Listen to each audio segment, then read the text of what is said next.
Hello friends, welcome to Aadhini's kitchen. நாம் இன்றைக்கி பீக்கங்காய் ரசம் தான் செய்ய போகிறோம். வாங்க எப்படி செய்கிறதுன்னு பார்க்கலாம்.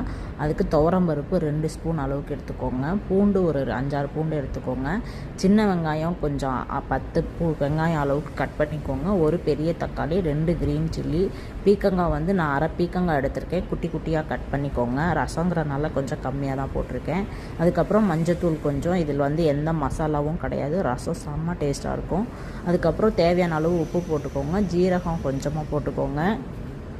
மிளகு ஒரு 1/4 ஸ்பூன் அளவுக்கு போட்டுக்கோங்க. இது எல்லாத்தையுமே வந்து நீங்கள் நல்லா தண்ணி முழுகிற அளவுக்கு ஊற்றிட்டு, நான் வந்து ஹாட் வாட்டர் தான் யூஸ் பண்ணியிருக்கேன். ஹாட் வாட்டர் வந்து நல்லா முழுகிற அளவுக்கு தண்ணி விட்டு ஒரு 5-6 விசில் நல்லா வேகிற அளவுக்கு வச்சுக்கோங்க. பீக்கங்காவே பிடிக்காது.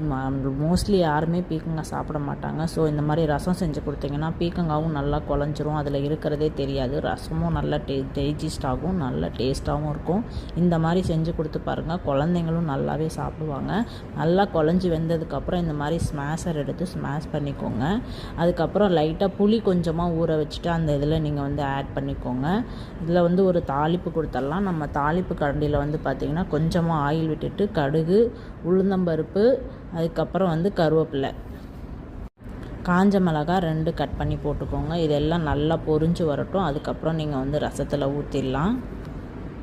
நீங்கள் இதை ஒரு தடவை செஞ்சு பார்த்துட்டிங்கன்னா அதுக்கப்புறம் எப்போ பீக்கங்காய் வாங்கினீங்கனாலும் இதே மெத்தட் தான் செய்வீங்க. ஏன்னா யாரும் மோஸ்ட்லி பீக்கங்காய் சாப்பிட மாட்டாங்க. இந்த மாதிரி செஞ்சு கொடுத்தோம்னா எல்லாருமே சாப்பிட்ருவாங்க.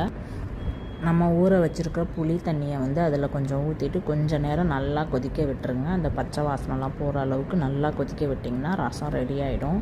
சுட சுட சாதத்தில் ஊற்றி சாப்பிட்டிங்கன்னா அவ்வளோ டேஸ்ட்டாக இருக்கும். Thank you friends.